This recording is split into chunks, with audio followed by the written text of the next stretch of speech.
Good morning, sports fans. This morning, we have with us Coach Paul Mokeski, who played 12 years in the NBA, 7 years with Milwaukee. Good morning, Coach. How are you doing? Good. And joining me this morning is veteran sports journalist Brian Yalung. Brian? Yes, thank you, Vince. Good morning. It's a pleasure to meet Sir Paul Mokeski because I've heard of your name during your prime. You may be surprised. I'm glad somebody remembers. You know, Dr. J once told me one time, he said, you know what? The older I get, the better I was. Yeah. All right. My first question is, Coach, do you still follow the current Milwaukee Bucks? Yeah. You know, I do a podcast on Monday nights here in the United States called the D. Gerv and Big Mo Show. That's Derrick Gervin, who is Iceman Gervin's younger brother. And so we comment on NBA and NFL and other sports. But I follow the NBA. Not as closely as I used to. A lot of the players on different teams, I don't really know their names anymore. But the Milwaukee Bucks, I do, because you know, I played for Milwaukee for almost 8 years, and both our sons, my wife Linda and I have been married for 40 years, and both our sons were born in Milwaukee, and they're Bucks fans, they're Green Bay Packer fans, and you know, I kind of lived it through them last year when they won the championship. And I was talking to some old teammates of mine, like Sidney Moncrief and Jack Sikma, and after that game, and we kind of felt silly because we felt like we won part of that championship, and it was really nice not only to see my team, the Milwaukee Bucks, win, but also a small market team in the NBA, because usually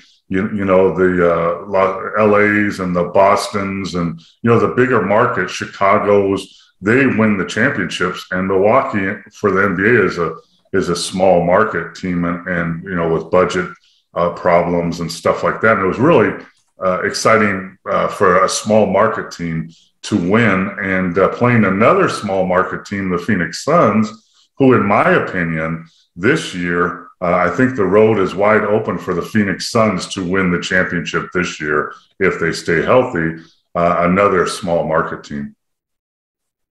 Coach, what are your thoughts on Giannis Antetokounmpo and what he's meant to the city of Milwaukee? Well, it's, you know, in any sport in the United States, professional sport, in a small market like we were just talking about, Milwaukee, one of the things that almost always happens is a player like Giannis gets really good in a small market and in high demand, and then he leaves that small market for New York or Los Angeles or Chicago to a bigger market because of financial money, and also for exposure for sponsors and things like that. And it was very big deal for Giannis to turn down that opportunity and stay in Milwaukee because he was loyal. Milwaukee brought him up. If you look at the pictures of Giannis when he was a rookie and Giannis now, Giannis as a rookie looked like he was 12 years old, and he was young, and Milwaukee stuck by him. His first couple of years were not that great, and now he is what he is, and he stayed by the Milwaukee fans and the organization and stayed in Milwaukee and did what he promised. He won a championship. Much, if you think back a little bit longer, I was a coach with the Dallas Mavericks for 5 years, and they just retired Dirk Nowitzki's jersey there. And his story was very similar. Not the money part, but the smaller market part, because when Dirk first came in the league, he'll tell you he was, not only was he not very good, he was bad. He was a kid playing against men, and he was bad, and the Dallas Mavericks stuck with him. And then when it came time, you know, Steve Nash left for Phoenix, and Dirk stayed and won a championship for them. So Giannis's story kind of mirrors Dirk Nowitzki's a little bit. Coach, I want to go back to the 87 Eastern Conference semis. You guys took Boston full 7 games. If you had a chance to go back, to run it back, do it all over again, what would you guys have done differently? Well, thanks for bringing that great memory up. But it's interesting because when you mentioned we were going to talk about this, I went back and watched the game. Number one, I would have played myself more. Coach Nelson, played me, I think, 6 or 8 minutes. And even though I didn't score a lot of points or grab a lot of rebounds, I was tipping the ball out, getting extra possessions, doing the stuff I've done my whole career. But that's, there's, the Boston Celtics were supposedly really beat up. Kevin McHale's foot, Robert Parrish's foot. I think Danny Ainge had an injury, and he didn't even play the end of that game 7. But we had been there before. I think in 84 or 85, we had been in game 7 of the East Finals in Boston, and we lost that game at the end, a game we should have won. And thinking as a team, if we would have won that game, we were going to play the Los Angeles Lakers in the championship series. And that year, we had beaten the Lakers both times. We played them twice. We beat them twice. And we matched up more physically against them. So it was kind of our chance at getting to the finals. And Larry Bird had a spectacular end in 85 and won the game. And then the Celtics went on and won the championship. But so we had been there before. In 87, it was a different team. In 84, 85 was Bob Lanier's last year. Some of the older players were still around. In 87, it was the new nucleus that Don Nelson built. We made a trade, Alton Lister for Jack Sikma. We picked up Terry Cummings and Craig Hodges and Ricky Pierce. We picked up John Lucas, who was at that point almost done with his career, but he still had tank in the gas in the tank. And so we had a different mix of players. And quite frankly, I think the series that year it was 3-3. They won 3, we won 3. And at that point, we thought we were a better team, and we were younger and probably more physical. And, we had a rough start to that series, and then we came back strong. Sidney Moncrief was a little hobbled at the end, but playing great. So we had a great chance at that, and we controlled that game till about the 6 or 7 minute mark in the fourth quarter, maybe 5 minute mark when Boston, the Celtics tied the game and took over the lead on a couple free throws by Larry Bird. And then for people who don't know, the arenas back then were a little smaller and way louder than they are now. And what I remember is when they took the lead, the Boston Garden, the old Boston Garden, was one of the loudest places to play. And I remember being in the huddle this close to Jack Sikma, yelling at him about pick and roll coverage. He couldn't hear me. We couldn't hear. It was so loud in there. And then they made the plays at the end, and we didn't. And it was really, really heartbreaking for us because we had climbed that mountain, and we thought, if we could have beat the Celtics that year, we're going to play the Pistons, and who knows what would have happened. But all in all, Game 7s in an arena like Boston Garden are just something it's spectacular. You can't just those are far and few and far between. Well, how did you match up with the Pistons that year? They were on their way up, and with their very physical, no layup type of defense. How did you match up with them that year? Well, I mean, in the post, Jack Sikma is very skilled, one of the best skilled big men. Randy Brewer, who we had on the team, was 7'3" and 70 pounds. Not a really physical player, but a physical big body. And then I was 7 foot and 280, and I played physical, so I could match, Bill Laimbeer and Rick Mahorn and those guys. And then, with Isaiah Thomas, very skilled players. But, we had Terry Cummings, one of the best small forwards in that era. In my opinion, there's two players that are overlooked in the NBA history at forward. Terry Cummings, who averaged 20-something points a game, very skilled, and Marcus Johnson, who I played with when I first got to the Milwaukee Bucks. And he was one of the most skilled players I ever played against or with. But both of those guys were playing in an era in the East when the forwards were Larry Bird and Dominique Wilkins. So those guys never made the All-Star game. But we had Terry Cummings. We had Craig Hodges, one of the best three-point shooters. We had John Lucas, who, even though physically he was older and he couldn't really handle Isaiah Thomas, but so it's the smarts he could, contain him. So we were a good matchup against the Pistons that year if we would have got there. All right, Brian. Yeah, thank you. Well, I was going over the rosters during your years in Milwaukee. Well, it was notable when you entered the NBA, you were that class included Magic Johnson. There were a number of notable names here. Larry Bird, yeah. I mean, and there's even an someone here, a name familiar to me. He played here in the Philippines in the 80s, Larry Demick. Yep. Larry was from Arizona, I think. Yep. Mm-hmm. Larry Demick, 6'9", very athletic. Absolutely. Really good player. Yeah. So, I mean, how was it? I mean, this draft class was a bit special, especially because of Magic and Larry Bird. I mean, how does it feel to be entering the league in that year with these two greats who went on to have a rivalry and evolved the game as well? Yeah, I mean, I had a good career at University of Kansas. I was a Jayhawk. Mm-hmm. I started there for 4 years. I was the first 7-footer at Kansas University since Wilt Chamberlain. I was injured a couple of years, but had a solid career there.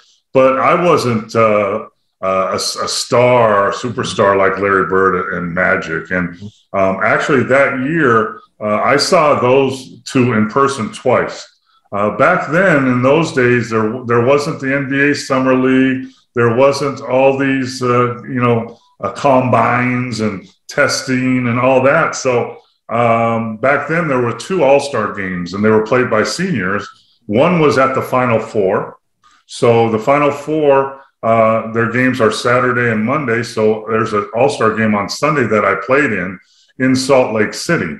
And if you look back, that final game on Monday night that I was at was Michigan State, Magic Johnson against Larry Bird, Indiana State. I was at that game. I played in an All-Star game the night before. So I saw them in person from the stands. Then about 2 weeks later, the next All-Star game is in Las Vegas, here in Las Vegas. It was called the Pizza Hut Classic. Mm-hmm. And I played against Magic Johnson my senior year. We played at Michigan State. So I'd seen him up, and I knew how good he was. And then I played against Larry Bird in the Pizza Hut Classic here in Las Vegas. So I saw how good he was, and I guarded both those guys. So coming into the draft with those two, they were up here and I was here. Their goal was to get MVPs and win championships. My goal was to make a team. That's what I wanted to do. And I was drafted by the Houston Rockets, who at that point were a very, very good team. They went to the semifinals the year before and the year I was there, but it was they were a veteran team. So Calvin Murphy, Rick Barry, Rudy Tomjanovich, Moses Malone. Moses Malone was who I practiced against every day. He was MVP of the year that league, the MVP of the league that year at 6'10". One of the best centers ever to play the game. God rest his soul. He passed away a few years ago. But so I remember I didn't care about Larry Bird and Magic Johnson. I was trying to make the Houston Rockets. That's what I was trying to do with all those players and Hall of Famers. It was an exciting time in the NBA because, a lot of people think, and I think actually, that Larry Bird and Magic Johnson helped save the NBA. Yeah. Because back then, the finals in the NBA were tape delayed. They weren't even live. There was no sponsorship. Fans were mad because back then drugs and who was playing, and it was kind of a little out of control, and fans had lost interest, and the players were making too much money. And then those two players came in great areas, right? Boston, the legends, and Lakers, the legends, and got a rivalry that really infused the whole league with more excitement. And then more players who come in, like Dominique Wilkins, like Michael Jordan, Scottie Pippen. They came in after those guys. So I'm kind of, in my way, proud to be part of that era. Yeah. And there's Vince, there's another player here that's well loved here in the Philippines in that draft, Andrew Fields. I don't know if you know him, sir. What was it? Who was that? Andrew Fields. Andy Fields is known here. Yeah, he's a well-loved import here in the Philippines. He played for Toyota. He was drafted by the Portland Trail Blazers. So there are a lot of names. Yeah, a lot of people, like back then in the NBA, there were fewer teams. There weren't 30 teams in the NBA. I can't remember if there was 24 or 26. I can't remember, but there were fewer teams. And back then, today on an NBA roster, you have 15 spots plus two-way spots that you send down to the G League. So that's 17 spots. When I played, there were 12 spots. That's it. So I would say there's 450 NBA players at one time in the NBA. Back then, there was probably 380. So just because you couldn't make an NBA roster back then doesn't mean you weren't a very, very, very good player and you had to find a place to play.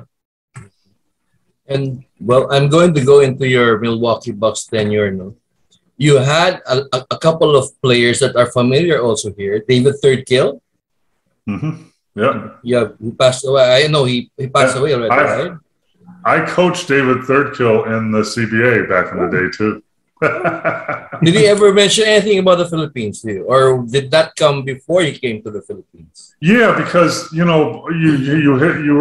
look up the history of where they've been and you ask him about situations, and he very much enjoyed his time there and said basketball was better than people think. And watching him play, it was. Yeah, he was well loved there. I know he tandem with one of our four-time most valuable player here, Ramon Fernandez, for the Tanduay franchise. I know his story very well. Derrick Roland. Yeah, go ahead, sir. He's a good person too. He's a good person, and in my opinion, I've coached for over 20 years. I've coached in the NBA. I've coached in college. I coached internationally with the Jamaican team, and I coached internationally with Great Britain in the 2012 Olympics. And I've done clinics around the world and coached. And what I try to tell players that are looking to, they're not NBA, they're getting a little bit older. You need to go make money overseas, whether it's in the Philippines or Korea or Italy or France or Spain or wherever. You need to be able to perform and play and have skills, but you also have to be a good, solid person, because that's what they look for, because you're looked up in the community. And, you can be a great player, and if you win all your games, you'll be there. You can be a great player and win some of your games, and if you're a jerk, they will send you home. If you're a good guy, they'll give you more leeway. True. And there's also, we mentioned this with Sir David Magley. Derrick Roland was also your teammate in the 85-86 team. Yep, and Derrick has coached in different levels too, and he's the same way. He's a solid, really good player, but a solid, really good person. And then you mentioned his name earlier, Alton Lister. He's currently a coach here in the Philippines ever since then. Yep, I think Alton's, we contact a little bit back and forth. I know he went there years ago as a player development coach and really liked it. And we did some camps together, and he talked about it. And I looked at going there sometime in my coaching career, and it just never worked out. And then he came back into the United States and coached at a junior college and did that. Then he went back to the Philippines because he loved it so much. And I'm pretty sure he lives there almost full time, I think, and really loves it. Well, not many people know him. I mean, who's this tall guy here who's in the coaches? I think that's Alton Lister. Yes, it is. What's an NBA player doing here? Talk about an under-noticed player. Alton Lister, 6'10", 6'11", really athletic, good hands, dunked the ball, blocked shots. One of the better shot blockers I played with, and run the floor. Really a good player and really a good person. I mean, just a great guy. I was talking to someone about, the Milwaukee Bucks. And, when I look back at really when I first got there, Sidney Moncrief was there, Junior Bridgman, Bob Lanier, Harvey Catchings, Marcus Johnson, those guys, great players, great guys. Then I go through when we made the change, Jack Sikma, Paul Pressey, Terry Cummings, Ricky Pierce, Craig Hodges, all those guys, really great players, but great guys. Someone asked me, because when you look in the NBA, you can tell that some players don't like their teammates sometimes, and there's probably a reason for that because they could be jerks, and I don't like you. I look back at my 8 years in Milwaukee, I can't remember one player, one teammate that I didn't like. Not that I put up with, like some teams, but I liked all of them, and I hope they liked me. That's rare. And that's something, saying something about the top level. When you're at the top level making decisions, you're looking at the pieces. What fit together? I need a point guard. I need a big. I need shooters. I need athletic players. But they also have to work together, personally, and get along and be like this. Because you can have all those things: a great point guard, great shooters, great big, and they don't get along, and they just do this. But if they get along off the court, pretty much, then they can be a good team. And that's one thing. When I look back at my years in Milwaukee, especially, that's one thing that really, really sticks out. Yeah, if I recall, I was a Lakers fan when I was young. I dreaded it when they faced Milwaukee, because Milwaukee is a bit unpredictable. Especially the names you said, the Paul Pressey, Sidney Moncrief, Marcus Johnson, Craig Hodges. Craig Hodges, was he that deadly a shooter before he went to the Chicago Bulls? Absolutely. We added Terry Cummings, a really powerful power forward. But then in that trade, we added Ricky Pierce, who was, for people that don't know Ricky Pierce, but they know the Detroit Pistons bad boys, Ricky Pierce was our Vinnie Johnson.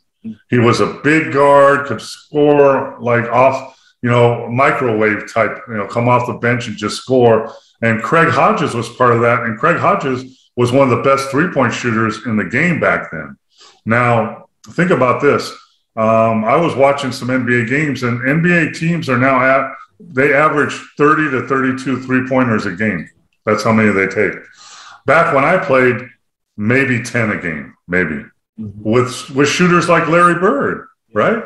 And Craig Hodges was one of those guys. If Craig Hodges was playing in the NBA right now, he'd be like a smaller version of Klay Thompson. He could really come off picks and just let it fly. He's smaller, but he could shoot with that efficiency. I mean, he would be in great. Let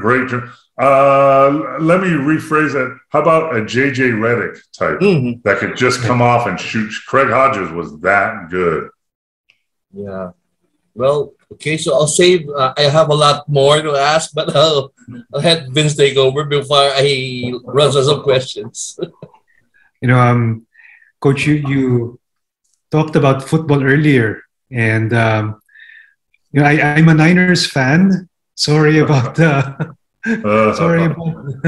playoff, but I'm a Niners fan, and I've been a Niners fan since the time of Joe Montana. Yes, since the time of Joe Montana, Coach. And each time, when Steve Young was leading the Niners, and each time they would face the Packers, I would cringe because, you had Brett Favre, you had Antonio Freeman, you had Reggie White.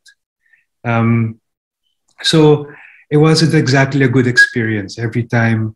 They would face the Packers in the playoffs, especially if it's all games are one and done, but it's tough. It was tough. You'll know this name then, because back then when I was in Milwaukee, during the summer, I would play in a lot of golf tournaments, charity golf tournaments, and be with all those guys. And hang out and play golf and have fun. Here's a name you'll remember that used to give people problems. Don Makowski. They called him Magic. And he was the quarterback back then. And he was much like a Mahomes type. He would run. He used his legs. Back then, a lot of the quarterbacks stayed in the pocket and just threw. And he would get outside the pocket and run and do some crazy stuff. So that's kind of my introduction. And that in my years in Milwaukee, I would go to some Packer games. And what really showed out because I would talk to those guys in the off season, and especially the older Packers, the guys from the old era, and they could hardly walk and their fingers were all mangled up. And, I'm like, wow. And, but when I went to a Packers game and stood on the sidelines and heard the contact that was going on, to me, it sounded like car crash. Their contact was like a car crash. Yes. And that's when I came up with the saying, like, people always used to say basketball is a non-contact sport. I'm like, that's not true. Watch a game, see how much contact there is. Basketball is a contact sport. I mean, watch players play. But football is a collision sport. They're colliding all the time. And, this weekend in the NFL was just crazy. And my Packers lost to your Niners in a game that the Packers should have had all the advantage because it was freezing and it was snowing. And, and the Niners came and made the plays and won on a block punt. Come on. But I talked to somebody like, you look at the faces of football players when they lose like that, and their faces are just, they're just really down.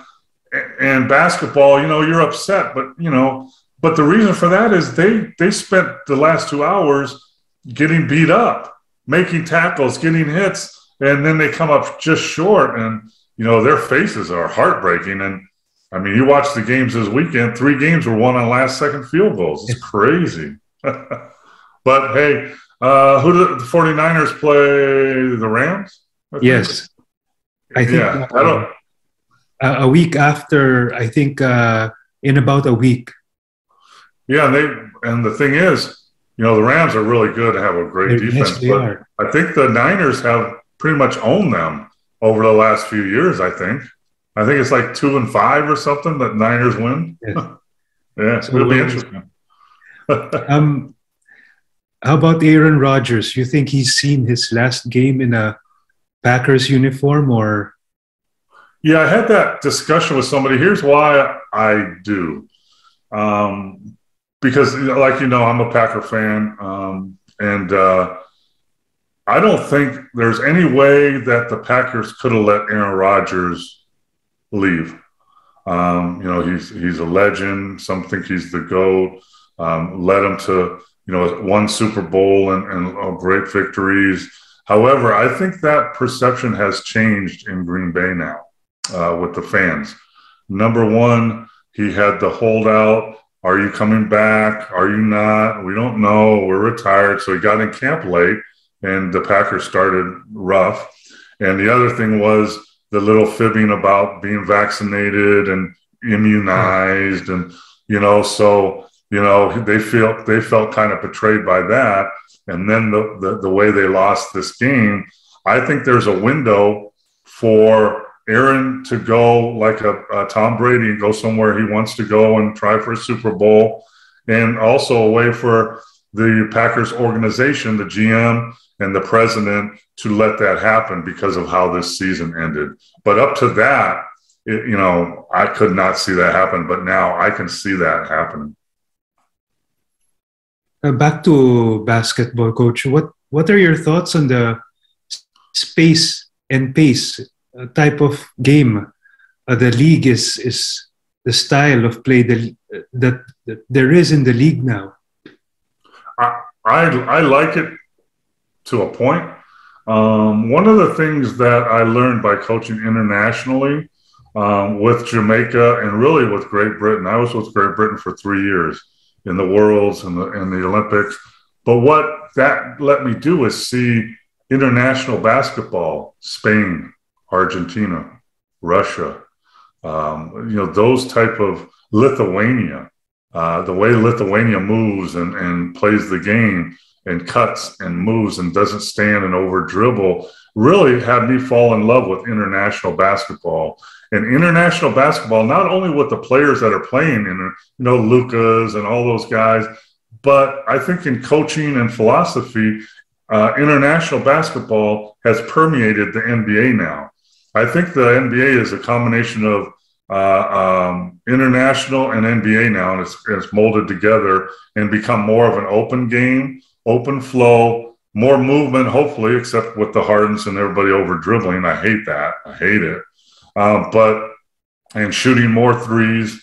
I think that's, I like that. But now I think all the younger players now in college and in the NBA here, I think they don't value the possession of a basketball and a good shot as much as I would like.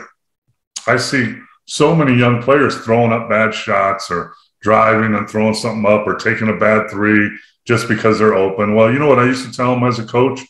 Just because you're open doesn't mean you should shoot it. You're open for a reason. They don't think you can shoot, probably because you can't. But, and the pace I like a faster pace and an open game. Because back when we played, it was more, isolation where not on the floor, but okay, if Kevin McHale has a smaller guy on him, we're going to post him up, throw him the ball. Same with Larry Bird. If Michael Jordan has someone that's slower, we're going to give him, it's more like that. Now it's a little more movement and a higher pace. And even in the playoffs, back in the day in the playoffs, the game really, really slowed down to a half-court game. Not as much now. It still slows down a little bit, but not as much. But I like the fast pace. I like the open court. I like the movement. I would wish that NBA younger basketball players would learn basketball IQ more, good shots, bad shots, when to shoot, when to pass. When I coached on offense, you had 3x3 rule. You had 3 seconds. When you caught the ball, you had 3 seconds to do 3 things. When I catch the ball, I got 3 seconds to either shoot it if I'm open, drive it if the lane is open, or pass it to a teammate if he's open. 3 seconds to do 3 things, not hold the ball. And I wish they would really implement that a little more. All right, Brian? Yeah, well, you were speaking about how the game is played right now. Is there a big difference? I mean, with the physical, I know the games were physical during your time compared to now, although they're starting to become physical. What is the difference do you see between your time and now? Well, a foul in my time would be a flagrant 3 in today's basketball. I mean, you mentioned it, back then. I mean, in the playoffs, especially, no layups. Yeah. I mean, if someone came driving, I don't care who it was, Isaiah Thomas, Magic Johnson, Michael Jordan, I didn't care. I'm not going to let you get the layup. I'm either going to try to take a charge, which I did a lot, try to block the shot, or I'm going to foul you, and I'm going to foul you hard. So you're not making the shot. You're going to go to the free throw line. Now, in today's game, I mean, guys drive in the lane and everyone just stands there. No one even puts a hand up because they're afraid of fouling, because every time you touch someone, it's a foul. I mean, it used to drive me crazy. I used to say, if you fall, you get a call. So all you have to do is drive into someone, fall down, and you're shooting free throws. And if I'm a big and I go up straight, that shouldn't be a foul. So there's a big change that way, somewhat rightfully so, because when you look at some of the fouls when I played, I mean, you know, the Kurt Rambis, Kevin McHale tackle. I mean, that's shown all the time, but that happened every game somewhere. I mean, you look at, you know, the Pistons, the bad boys really brought it out. But, you know, all teams were very, very physical, and hard fouls were just part of the game. When you came through the lane and I'm a big guy, and if you cut through the lane, I'm going to hit you. Mm-hmm. We call it bumping. I'm going to bump you, make you go behind. You can't do that anymore. They call that a foul because you're impeding the offense. Well, isn't that what the definition of defense is? Impeding the offense to score? Now it's a foul.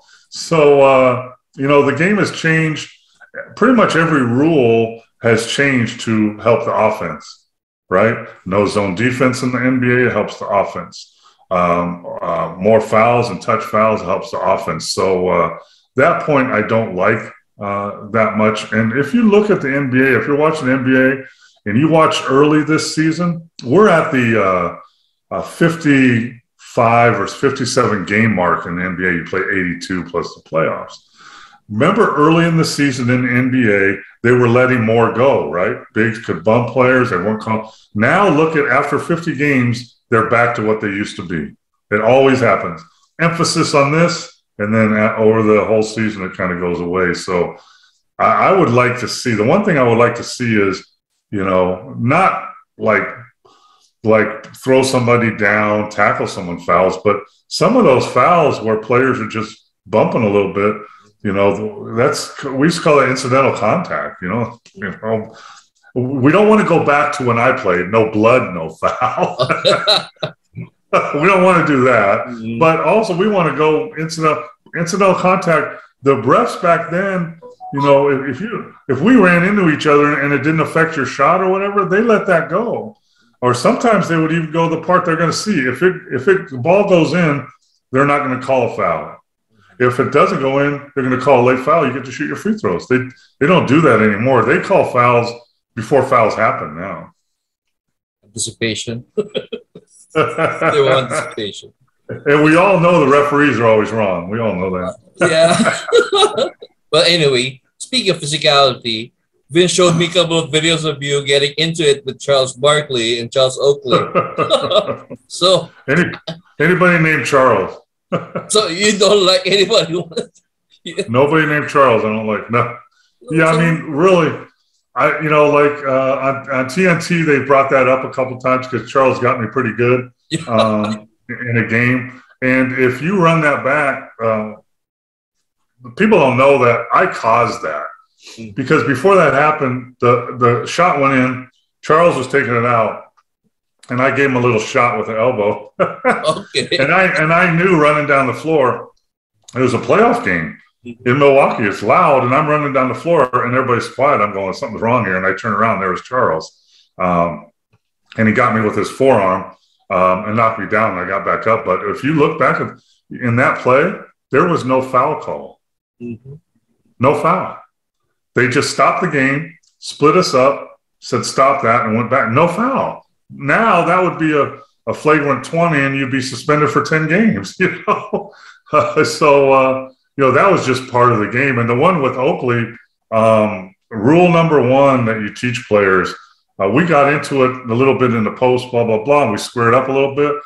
And someone grabbed my arms and pinned them behind me, and he punched me in the face and broke my nose.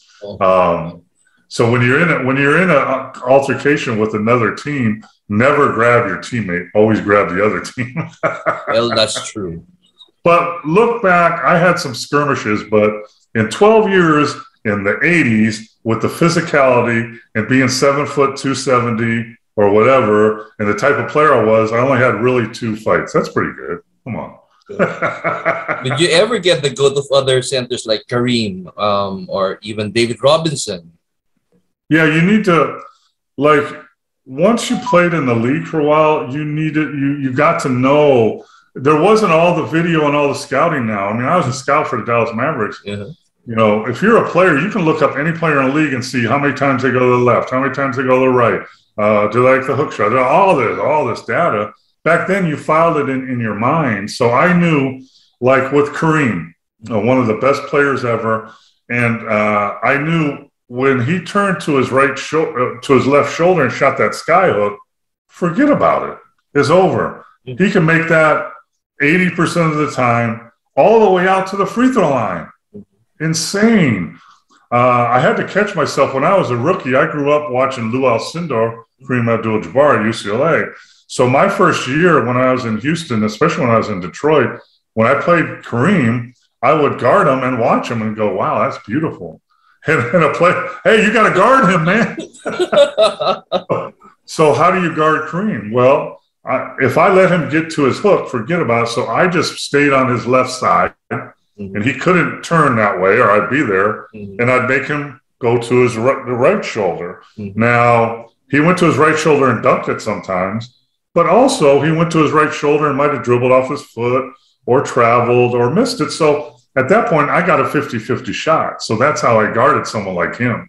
The players that really were difficult for people ask me the hardest guys to guard, it was Moses Malone and Kevin McHale. And the reason for that is, were Moses Malone and Kevin McHale a better scorer than Kareem? No, not at all. But I knew what Kareem wanted to do. I never knew what Kevin McHale or Moses Malone wanted to do. They did crazy stuff that you can't predict. And they could do multiple moves, so you can't just stick on one move. So, I guarded Hakeem Olajuwon too, and he had his little shake, and I always I timed it, like timing a pitch or something. And I knew if he went this way, he would probably go back that way and then come back this way again. So I just wait for him.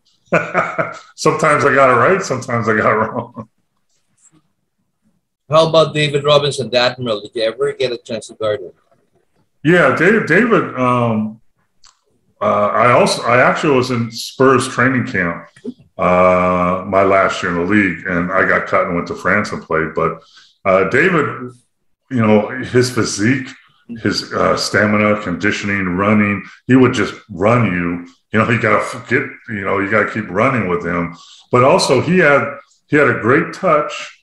But also when you get a post player that's left-handed, it's difficult for guys like me because very few post players are left-handed. They're usually right-handed.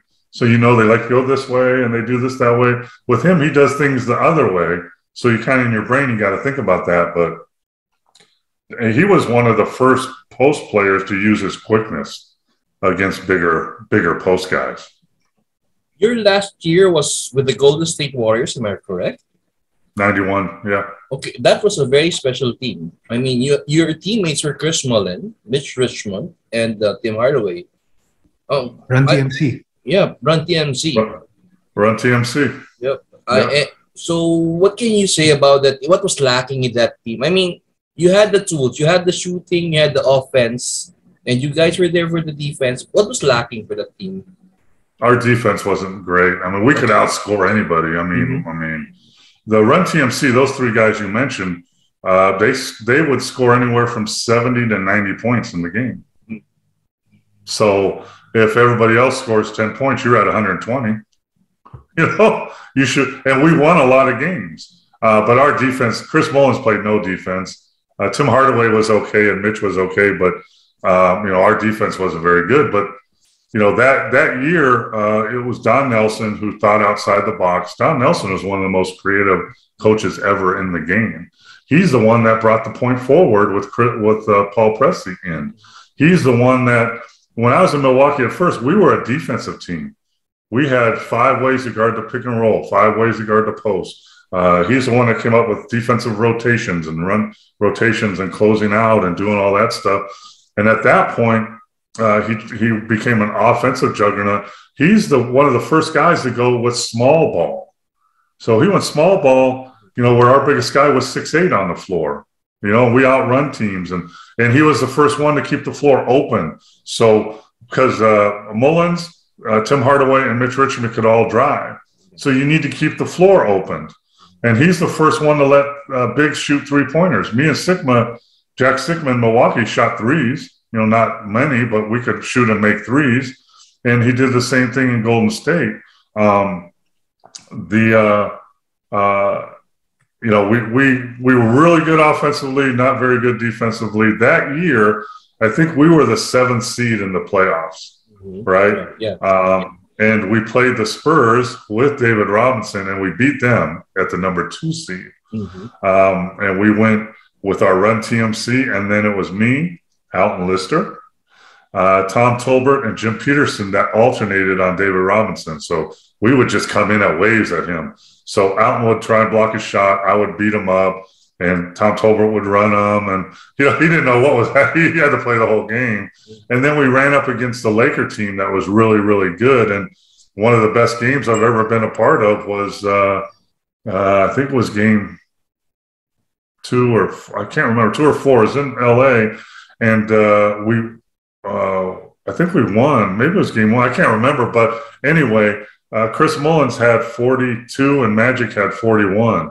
And at some point in the game, it was like a horse game. Mully would score and then Magic would score and go back and forth. And that was one of the best. But it was one of the most fun teams I've been on. I enjoyed my time in Milwaukee and some other teams. But that group had talent, but we had a great time on the road and on airplanes. People don't understand that when you're in an 82-game season that's 8 months long, you only spend X amount of time on the court in a game.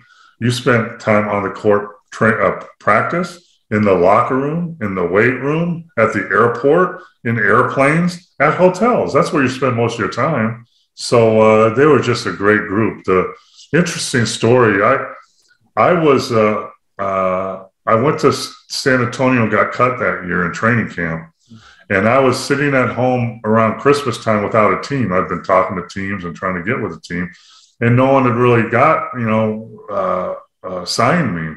So I gave Don Nelson a call, and around just before Christmas, I said, Coach, you have a Run TMC. You need a big body, big like me, to deal with David Robinsons and guys. I said, listen, I was in Kansas, I think, at my house. I said, fly me to San Francisco. Let me practice with the team. If you like what you see, sign me to a 10-day contract. If you don't like what you see, I'll buy us dinner and all the beer you can drink, and you can send me home the next day. And he said, okay, let's do it. And I knew, because I'd been working out really hard. I was in great shape. And it was about almost halfway through the season. And I knew guys like Alton Lister, who didn't play much, and guys, they were not in great shape. So when I went in, I killed them in practice. And so Nelly signed me to a 10-day, another 10-day in the rest of the year. And that's how I got with that team. And all the people out there that are watching, please play me on NBA 2K with the 91 Warriors. Play that team, because I'm on there. Okay. Coach, before I turn you over to Vince, I'd like to ask, I want your honest opinion. Since you were able to play with Run TMC, if you were to match them in a shootout, excuse me, with Klay Thompson, Steph Curry, and Andrew Wiggins, who do you think would win? I would pick Curry and Thompson and Wiggins in a shooting contest.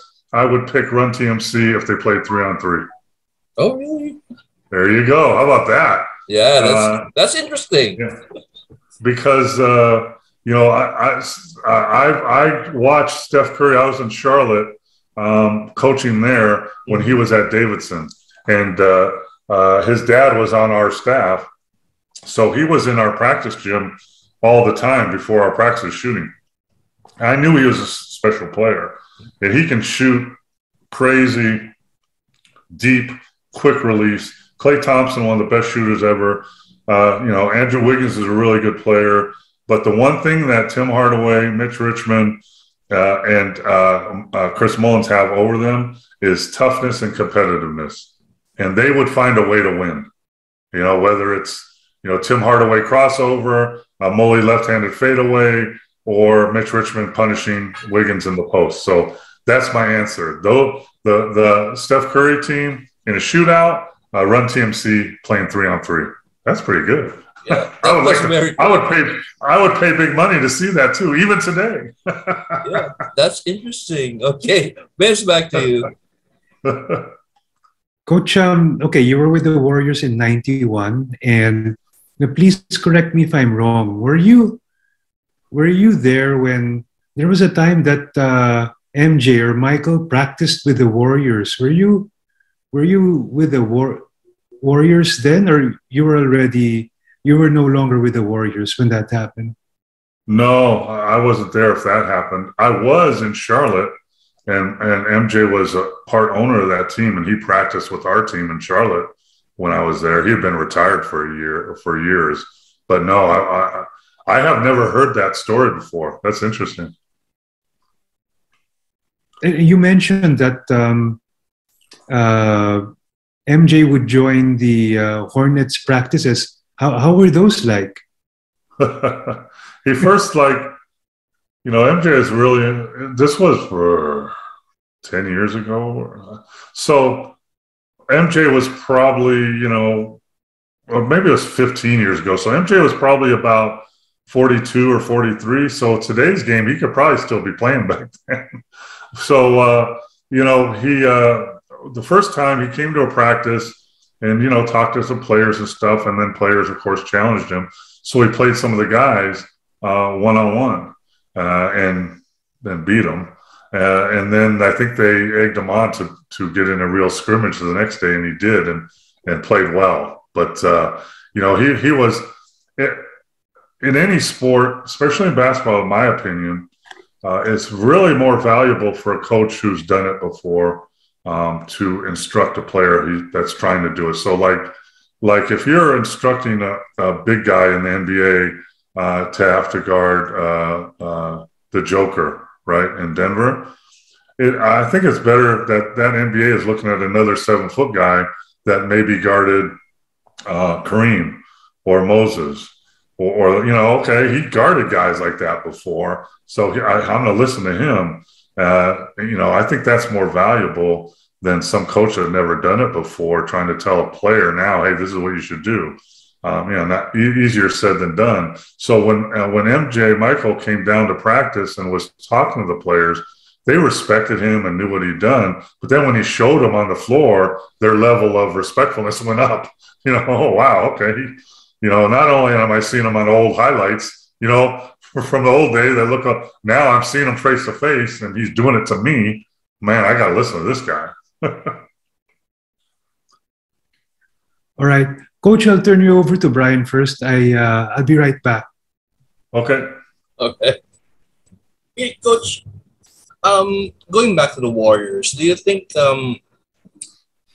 was there someone close to what Draymond Green is now doing with the team? Would you remember? Draymond's they say like Giannis and even Porzingis, they call him the unicorn, right? Because he's so unusual. 7 foot, he can shoot and run and all that stuff. Well, Draymond's a unicorn also because he averages 12 points a game, maybe. But in my opinion, there's nobody on that team. Even Steph Curry averages 35. That's more valuable than Draymond. Why?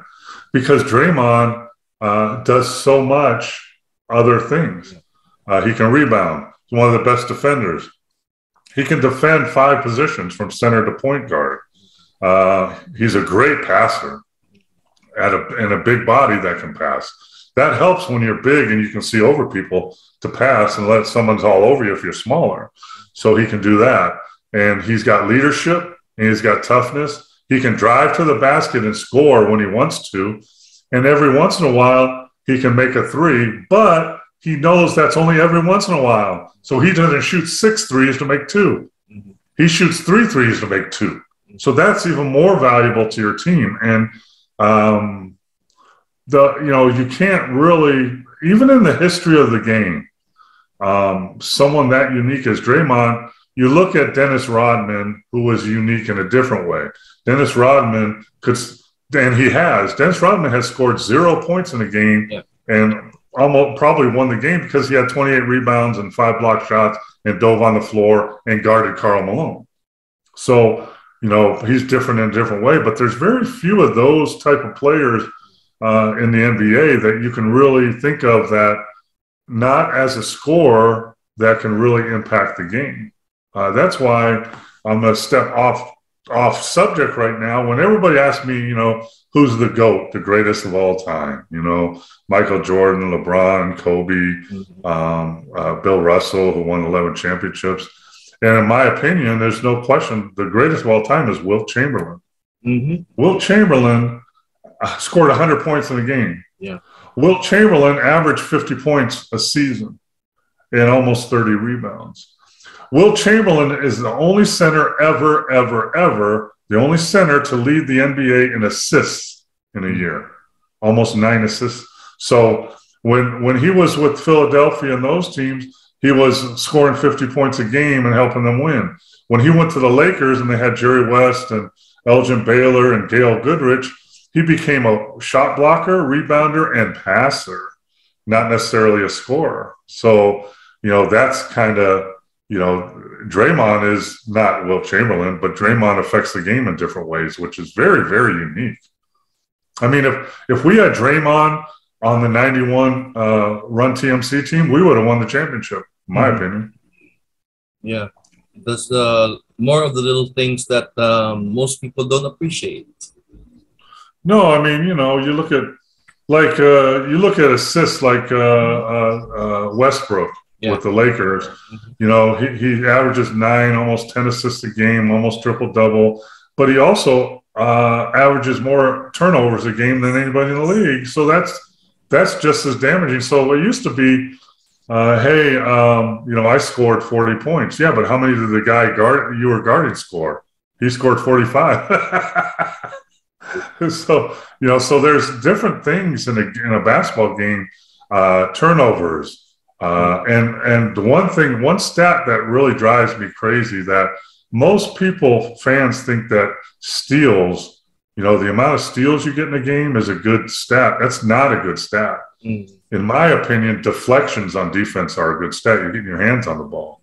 Steals to me is you taking a lot of chances. So if you could average 5 steals a game, you would lead the league in steals. But if you get 5 steals in a game, that means you probably missed getting that steal 15 times, 20. And guess what happens when you miss getting the steal? That guy goes and dunks it on somebody because you're not in the play anymore. So all those different things affect winning and productivity. And Draymond, like you said, is one of the greatest examples of that. Mm-hmm. He scored 10 points in the game, but he got 12 rebounds, he has 9 assists, and he's guarding the best guy. Well, you mentioned his name already, Russell Westbrook. Do you think the Lakers made the right move getting him into the roster?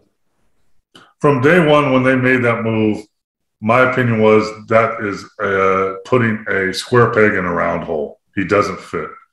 And he's not going to fit, and he never will fit. Russell Westbrook is a strong guard, really tough, plays hard all the time, like that. Mm-hmm. Go the basket, create contact, finish, great competitor, but below average passer, turns the ball over too much, can't shoot. I mean, he can make a couple threes in a row, but then he's going to shoot 10 more and miss them, just like I said, this Draymond situation. And with Anthony Davis and LeBron, he just doesn't fit. I mean, in that group. I mean, how much better would the Lakers be if they switched out Russell Westbrook with Klay Thompson? Mm-hmm. Yeah. I mean, Westbrook's numbers are better than Klay's, but look at the type of player he is. It must fit. Like we're talking about fitting. So, if you got your all-stars that need to post up and drive, you need to put shooters around him. Those players to make you a more efficient team.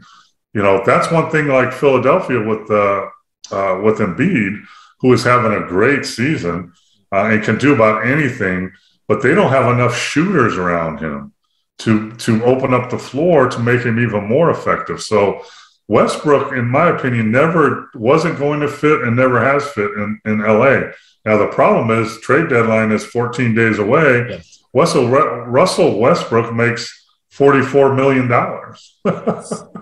So even to trade him, you have to have a team that's willing to take on that contract and then give that type of money back to you, which means another all-star and some draft picks or something. So they're stuck, and they made that commitment. And once they made that commitment, their three players, Anthony Davis, LeBron James, and Russell, I can't even say his name right, Russell Westbrook, they take up 80% of the Lakers' salary. Yes. 80%. They make, between the three of them, they make over $100 million. Mm-hmm. So you're stuck. You're stuck with what you have, and that never fit. And it's really coming to show now. I mean,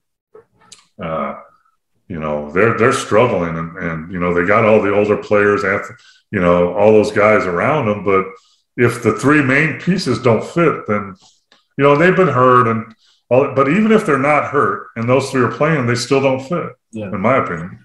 Wow. And Russell Westbrook has to have the ball in his hands to be effective. True. I learned that early on as a coach. When I was coaching in the D League, now the G League, there were some players that I really, really liked. You know, could handle the ball, pass it, all that stuff, and shoot and score. And then I would add a player like a point guard to kind of move that other player over to the other spot. And that guy went from a really good player to a below average player because he couldn't play off the ball. He had to have the ball in his hands to be impact. And when he doesn't, he's not. That's Russell Westbrook, in my opinion. And you don't, you know, you got Anthony Davis. He's gonna get a lot of shots. You got LeBron James. He's gonna hand the ball a lot. Well, speaking of which, how about the Ben Simmons situation? How do you see that? What's going on there? That's mind-boggling to me because, like we just said, Embiid is having an MVP years. I mean, he's laying it out on the court. He's giving his all. He's doing everything: scoring, passing, rebounding, blocking. She's doing everything, and you got to believe as a player. And he's like 28, I think. So he's got, you know, 5 good years left, but still that window closes fast. Mm-hmm. And he's looking around, and there's no Ben Simmons, and there's no one in Ben Simmons' spot. Mm-hmm. So what I mean by that is Ben Simmons is at home. So there's a hole that Ben Simmons took.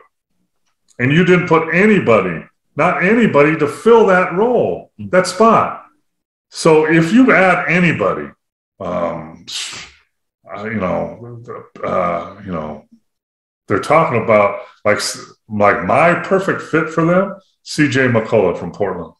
But he's also, I think he has a lung problem.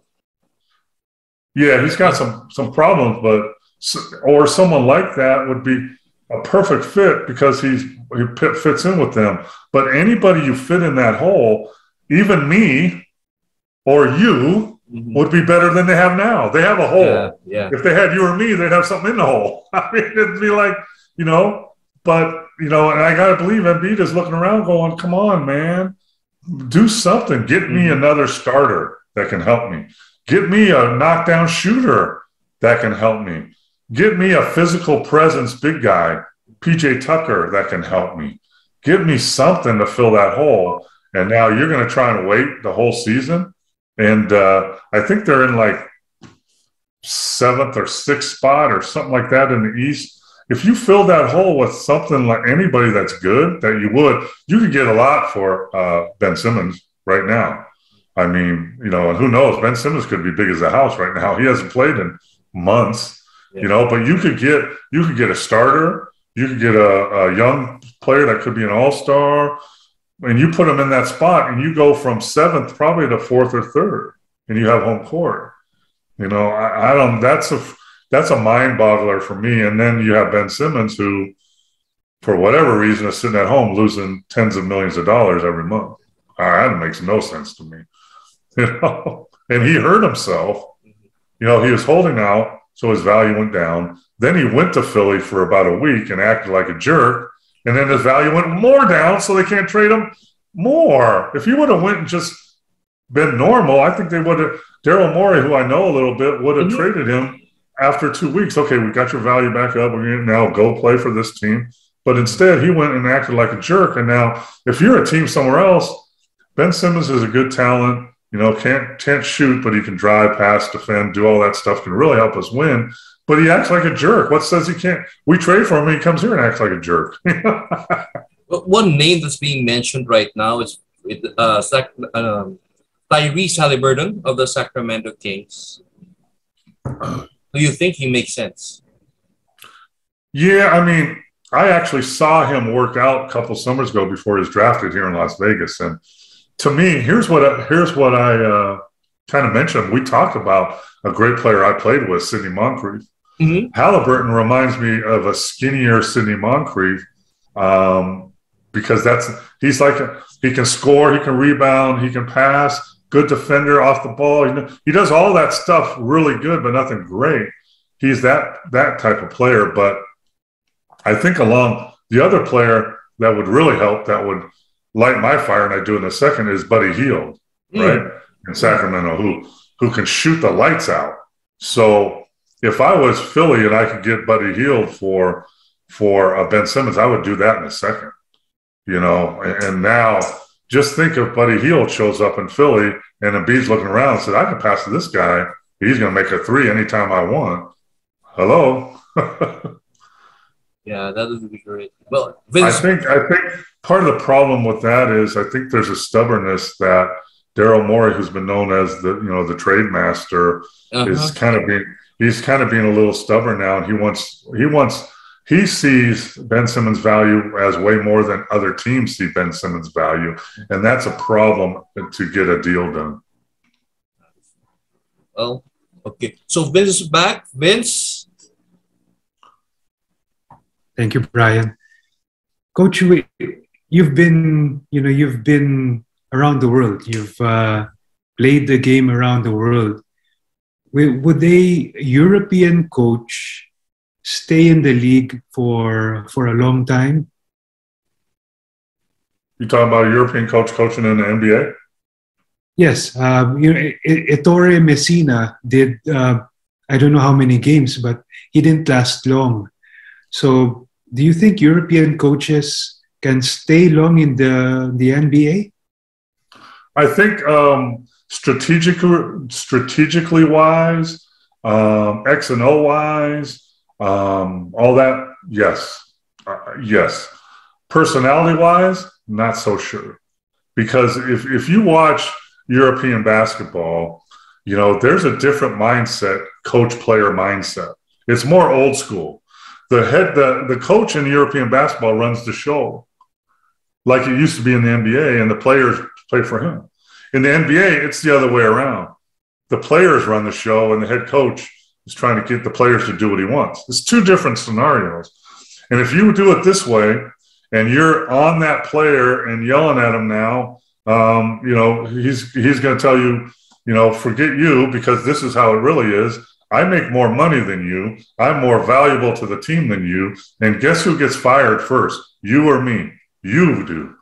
So I think it would take a specific personality that really gets along with players, and more of the game has changed coach-wise. Coaching, hard coaching or coaching has become criticism now.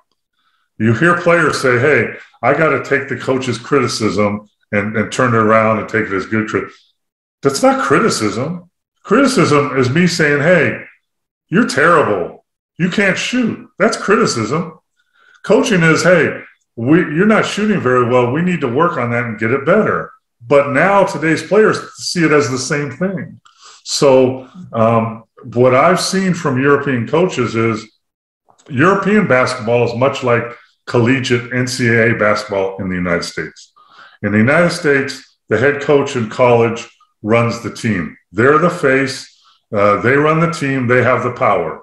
Because if anything goes wrong, he can suspend that player or take a scholarship, and he makes more money than that player.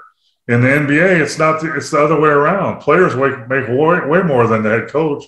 In NBA, here's this: when things go wrong in the NBA, first thing that happens is you fire your assistant coaches. Then the second thing that happens is you fire your head coach. Then the third thing that happens is you fire your general manager. Then the fourth thing that happens is you get rid of players in that order. And I don't think European coaches could deal with that. Now, I mean, there's some great coaches out there. I mean, the coach you just mentioned, I've seen doing a camp in Treviso, watched him in action, just phenomenal. A couple other names, I can't remember the names, but I've seen them in action, and they're just phenomenal, X and O's and communication. But that dynamic in the NBA, player to coach, is very, very difficult. And now you can't tell the players what you want from them and demand that they do it. You have to find a way to get them to want to do the same thing you want. Please correct me if I'm wrong. You're now the commissioner of the basketball league. No, I stepped away from that 2 years ago. I'm no longer associated with that league. No. Okay. Coach, you've like I said earlier, you've traveled and played across the world. Can you make a distinction in terms of style of play, how they play the game in Great Britain, in Jamaica, in France? I think a little bit. I think years ago you could do that more so, but I think the game, the game I've loved since I was a child, has grown, and the one thing that makes it grow is it's now international.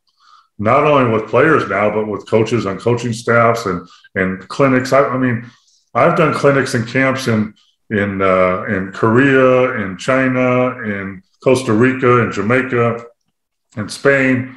So all, as coaches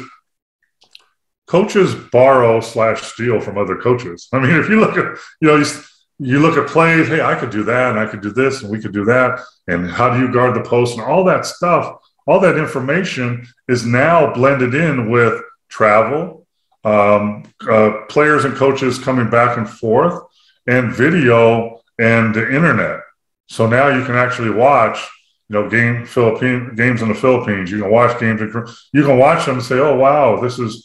So the game has become international so much more that regional play is totally different. I mean, back in the day, for lack of whatever, you could say, okay, in Jamaica, they're going to, in Nigeria, they're going to be really athletic. They're going to, not know how to play.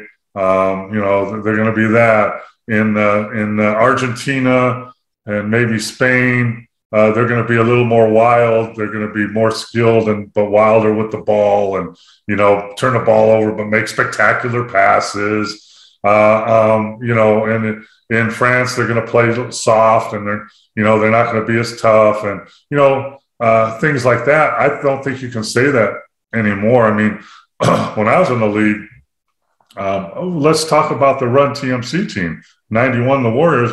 We had Rooney Marciulionis from Russia on our team, 6'4", strong. He could hold the ball like this and tell you to try and knock it out with all your power. You couldn't do it. And he was one of the first international players to come into the NBA as a tough physical player, because back then, any players that came in from Europe were always soft. They're soft. They can shoot and do all that. Can't play defense, and they're soft.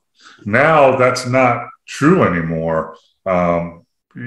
So I think the game is less regional, like you asked before. Where these players play like this and that and that. I mean, here in the United States, the same thing used to be. Like if you were a West Coast player in the United States back in the day, you were almost like European. You had skills, but you're soft. If you're a Midwest guy, a farm guy or whatever, you're tough and physical. And then if you're from New York, you can handle the ball and shake and bake and do all that stuff. But now it's all blended together, just like the world is blended together. Coach, last two questions. First is there any player in the league right now who reminds style of play wise, and any player right now who reminds you of you when you started out and when you were playing, and also your best Dirk Nowitzki story. I think he's not in the league anymore, and I wasn't as athletic, but I performed the same role as a Tyson Chandler. Tyson Chandler was 6'11". He was more athletic, could block shots. I didn't block shots. I took charges, and I was good at it. But Tyson Chandler was a great teammate, passed the ball, knew what he was supposed to do on the floor. I was a better shooter. Maybe I'll take that back a little bit. If I was in the league right now, I would be more in the PJ Tucker mode. I would be a big physical guy who could bang in the post, but could step out and knock down the three, but knew his role. I was tough, physical, knew, I'm not going to take a bad shot. I'm not going to turn the ball over, and I'm going to do all the dirty work. So, and the bad news is if I was playing in the league now, I'd be making about $15 million a year. And when I came in the league, my first contract was $60,000. But what was the other question? Your best Dirk Nowitzki story. So I was with the Dallas Mavericks for 5 years, and when I got there, we had Steve Nash and Dirk Nowitzki and Mike Finley. That was the big three, and they were phenomenal. And Steve and Dirk were best friends, and they still are today. But I remember, I think my second or third year there, I can't remember. Anyway, so in the NBA, once the season starts, when you have players that play a lot, like those guys, you don't practice much because you're playing a game like every other day. So what they need to do on their off day is rest and get their body healed, and so they can play the next day. So once the season starts, starters don't practice very much in the NBA. The backup people do. They get extra workouts in, play 3-on-3, do extra running, do extra shooting, all that. So we had played like 6 games in 9 days or whatever. And we got back to Dallas, and we're at the practice facility. And Don Nelson brings the whole team together and says, okay, this is what he did a lot. Say, okay, you starters who played a lot of minutes, and usually it was like a number. So if there was a 6th man or a 7th man that played like 30 minutes, 20 minutes, you guys, you go upstairs, you go get your treatment, get in the hot tub, get stretched, and go home. And you other guys, we're going to stay down here. The assistant coach is going to put you through some shooting drills. You're going to play some 3-on-3, do some conditioning, and then you can go home. That's what happened a lot. And it still does. I mean, it's logical. So that happened. So Dirk and those guys just kind of for shooting free throws. And then we were down at the other end working with the other guys, me and Rolando Blackman, putting them through 3-on-3 and drills like that. So that went all well. In the practice facility, Don Nelson and the coach's offices were upstairs, and they had windows. They could look out and they could see what's happening on the practice court. So Steve Nash, Mike Finley, and Dirk are very, very competitive. They love the game of basketball. They can't be in the gym unless they're doing something and playing hard. So they ended up playing knockout at the other end. What knockout is 1-on-1-on-1. So 2 guys play 1-on-1. Whoever scores, the other guy comes in and tries to stop them from scoring. So it's 1-on-1 with 3 guys, right? And, those guys don't play half speed. So, they're going full speed and trying to win the game. And Nelly looks down and sees them playing really hard and yells out, "You guys get off the court, go upstairs, get your treatment, get out of the gym." And they look up and say, "Okay, coach."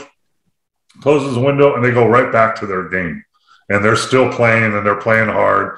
And finally, Nelly looks out the window and says, "You guys go upstairs, stop playing, go upstairs, get your treatment, and get out of the gym, or the next basket is a $100,000 fine to all you guys."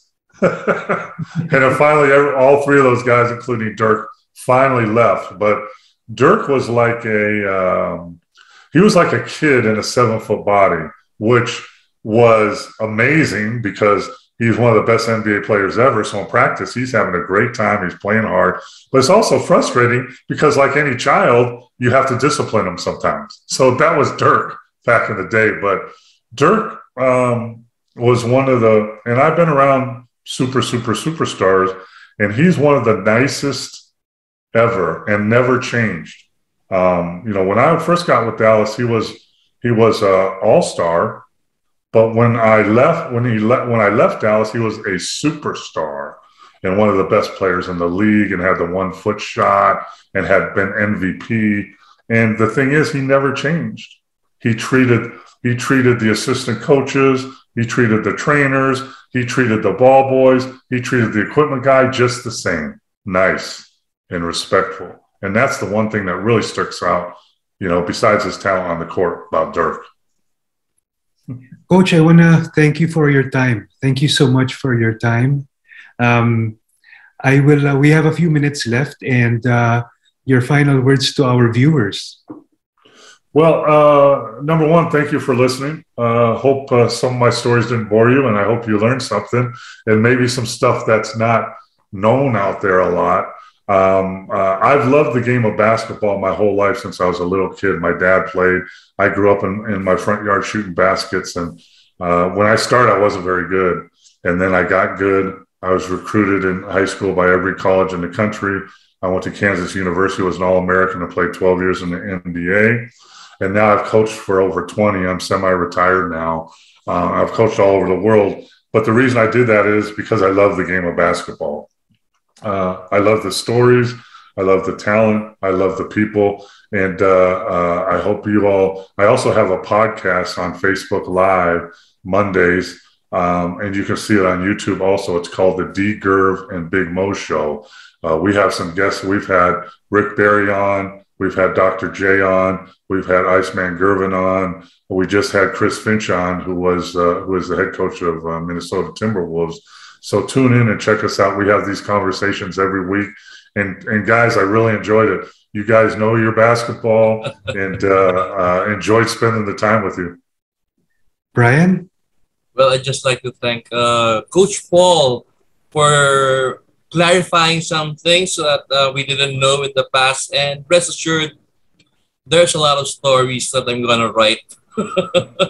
Yeah, I'm actually working on a book right now. And, I think it's going to be called Basketball Lifer, because I've been at the highest peak. I've been at the lowest peak, and everything in between. And, the game of basketball. I played for 12 years in the NBA. I coached for 8 years in the NBA Development League. That's 20. And I've coached another 5 to 6 years after that. So, I love sharing stories, and hopefully you got something out of me. Now, you got something I've never said before. It's a great question. The Steph Curry, Klay Thompson, Wiggins versus the Run TMC. That was great. And even as impressively so, I answered that with the shooting contest and the 3-on-3. Yeah, that was a good one. That was really a good one. Well, we hope that when things clear up, you have the time maybe to visit the Philippines. Absolutely. I coached in the Jones Cup in Thailand, and the Philippines had a team in that tournament. And one thing I remember is after the game, when we played the Philippines team, we went out to get on our bus, and the parking lot was packed with Philippines fans that, we're just great fans. And, if I get back and do a clinic and do a question answer and see Alton Lister, I'll do it in a second. Yeah, we're looking forward to that. Thank you, Vince. Also, Vince, thank you. All right. On that note, Coach Brian, thank you. And another episode of Sports for All ends. So long, everyone.